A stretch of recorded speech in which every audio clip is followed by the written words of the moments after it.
Hey everyone, and welcome back to another episode of the Isn't She Powerful podcast. In this episode, I want to talk to you about GLP-1s and are GLP-1s the only solution to food noise? Before I get into that, I want to be clear about what I mean when I say food noise, because unfortunately, the terms food noise, it's being used in place of hunger a lot. I'm seeing this so much more on social media now. We're talking about, oh, I have food noise, and what we're referring to, unfortunately, is the desire to eat. You need to eat. You need to be eating enough food each day. You need to be eating enough calories to maintain your energy levels, your body mass. Like, you need to be eating. And so if what you are desiring is a desire to not eat, then that is a problem. It's something that we need to work on. That could be diagnosed for some people as an eating disorder. You need to be eating food. So I want to be clear right off the bat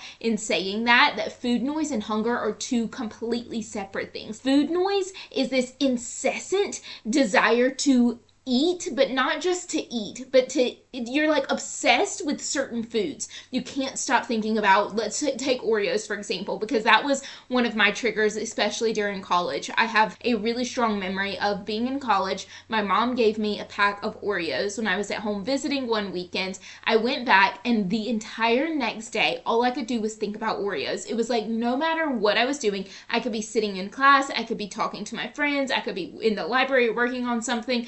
No matter what I was doing, I was thinking about how I wanted to go eat those Oreos. And in my head, I was thinking, don't eat the Oreos. You're not allowed to eat the Oreos. The Oreos are bad for you. No Oreos. You're not allowed to have the Oreos. No to the Oreos. And it was like I couldn't make the thoughts of the Oreos stop. That is food noise. When you are hyper focused on a food and you can't make thoughts about this food stop, you're telling yourself you shouldn't eat this. This food's bad for you. No, no, no, no, no. But more and more times that food is coming up. It feels like you wake up in the middle of the night and you need to go eat something. You're laying down in bed at night getting ready for bed. The first thing you think about when you wake up in the mornings is this food that you want to have, but you're not allowed to have. That is food noise. It's not oh, it's noon right now and I should be eating lunch, but I can't eat lunch because I don't have enough calories to eat lunch, or I'm trying to lose weight and the less I eat, the more I'm able to lose weight. So it's not that. Okay, there's a big difference between those two things, and I just need to make that clear before we get started. In this episode, I'm going to help you understand that while GLP-1 is a solution to this, and I'm going to help you understand how and why that works, it is not the only solution. There are a few things that you can begin doing that will really dramatically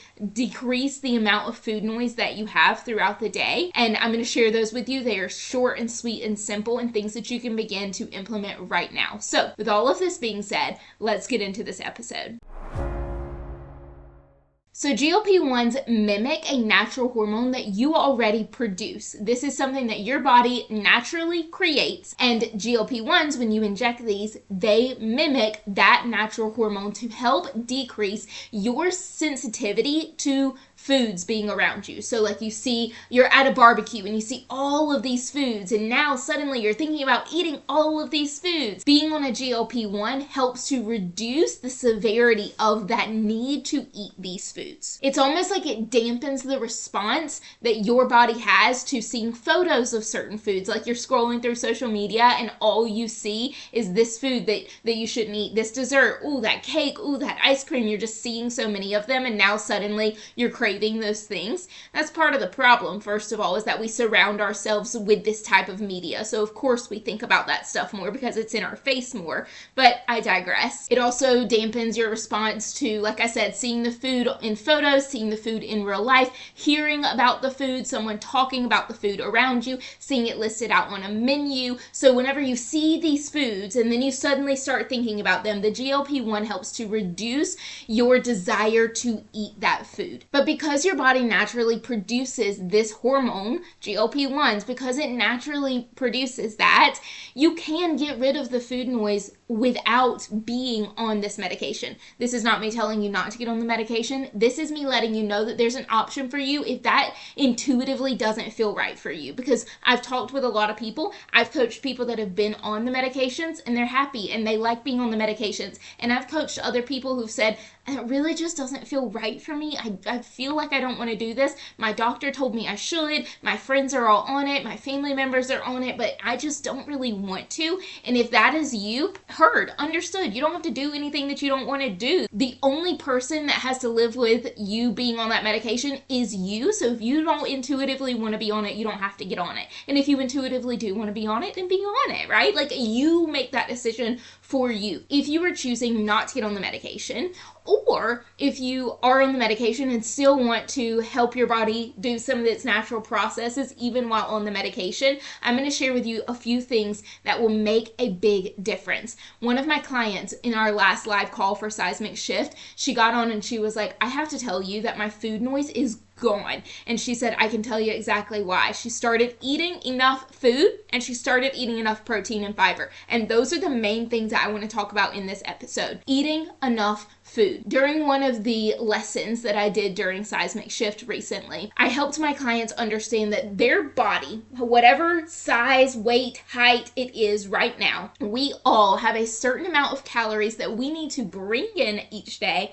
to maintain the amount of body weight that we have. To maintain this body composition, we need to eat a certain amount of calories each day. That's how weight loss works, or at least that's how it should work, is that we have a certain amount that our body needs to maintain this weight. We eat about 200 to 400 calories less than that, and we start to see that our body weight goes down. Unfortunately, we have been trained for so long to not eat enough food, to undereat, to skip meals, to skip out on certain food groups, that eventually our bodies have gotten used to eating just a few too many calories. So let's say that your body needs 1900 calories to maintain its current weight, but for years you've been eating 1500 calories because you didn't realize that you were, or because you've been trying to eat less and less so that you can be skinny. Your body has gotten used to that. So what happens is your body slows down its metabolism. It slows down the rate at which it turns the food that you eat into energy, which means that you losing weight becomes very challenging because your metabolism has slowed down so much. And so you need to be eating enough food. If you are not eating enough food, all of your hormones, your body's functions, your body's systems, nothing is going to be working as it should.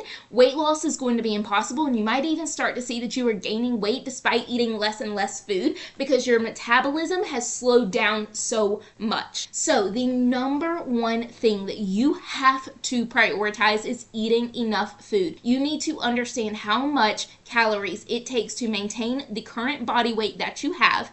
And if you are not eating that already, that needs to be the first thing that you do. You need to get your body to understand that, oh, this is what it feels like to get enough food.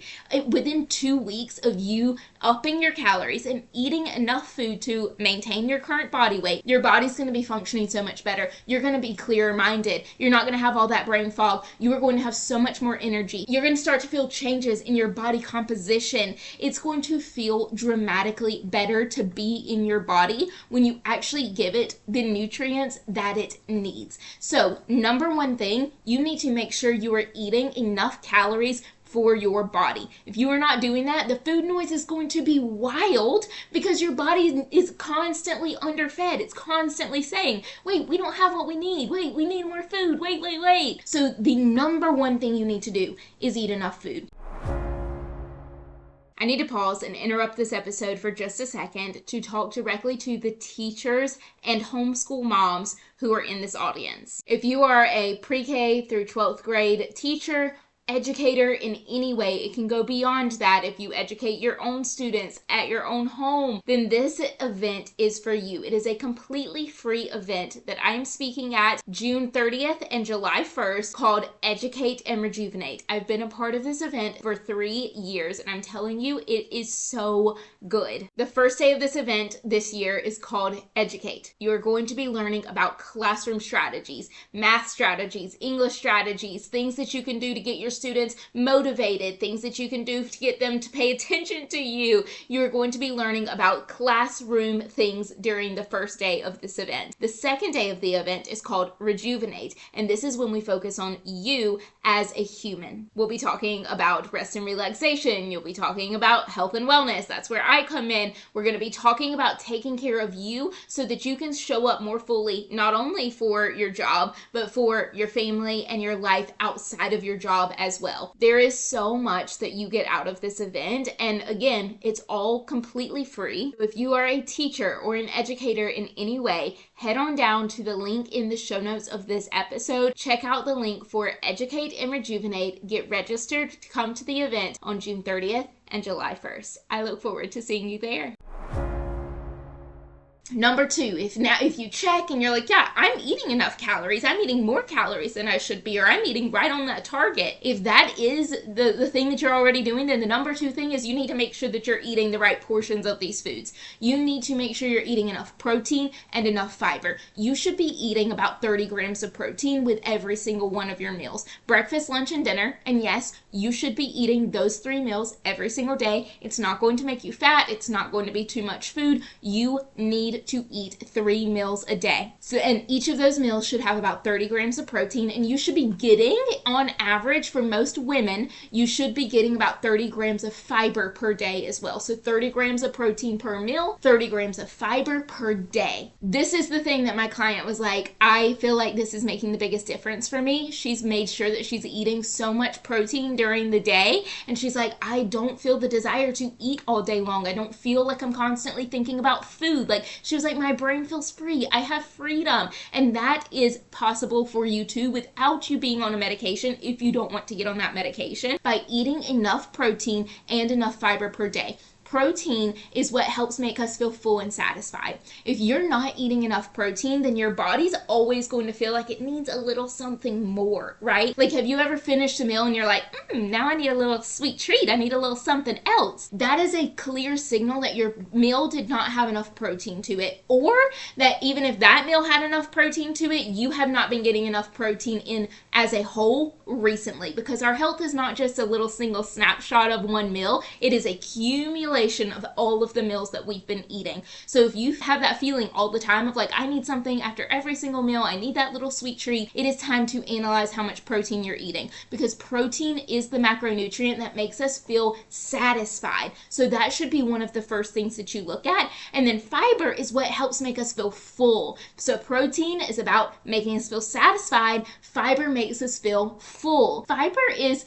challenging for our body to break down. And while that sounds like a bad thing, like something that we wouldn't want to happen, it's actually a really good thing, because the longer that it takes your body to break down that food, the fibrous food, the longer that your body's going to be full off of that food. So we want our meals to be keeping us full for about 4 hours, somewhere between 3.5 to 4.5 hours. That's a normal time frame for you to be getting hungry for your next meal or snack. If you're getting hungry sooner than that, then that's something that we want to take a look at. Now, the last thing that I want to mention here is your blood sugar. Keeping your blood sugar stable is super important. One of the biggest reasons why food noise exists is because we spike our blood sugar up, and when we spike our blood sugar up, whether that be from eating a meal that was imbalanced, it didn't have enough protein and fiber to it, or eating something like a dessert on an empty stomach, however we get our blood sugar spiked up, when that happens, and it happens to all of us, not just people who have type 1 or type 2 diabetes, like it happens across the board for every person. When you eat a meal, your blood sugar rises. It should. That's a normal response that your body has. We want it to have that. What we don't want it to have is a spike through the roof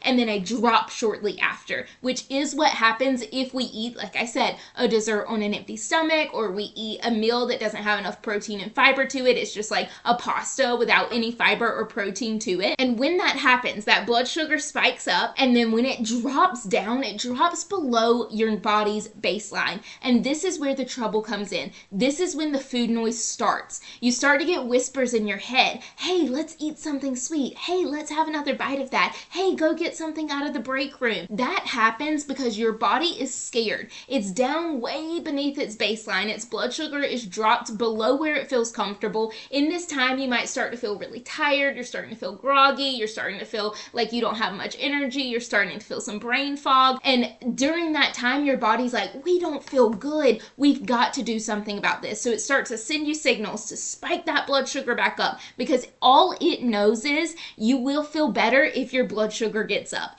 It doesn't realize that by spiking it back up again in half an hour, you're going to be right back where you were. If you are having low blood sugar, look, let's back it up for a second. Let's say that you ate dessert on an empty stomach. You spiked your blood sugar up super high, and then it dropped. And now you're feeling tired. You need a nap. You're feeling lethargic. You're feeling all of those emotions, right? You might even start to feel cranky. Then your body's starting to send you those signals. Let's eat something. Let's have something sweet. And that's whenever you do that. You respond accordingly. You eat what your body's asking for. It spikes the blood sugar back up. And 30 minutes later, your blood sugar crashes again.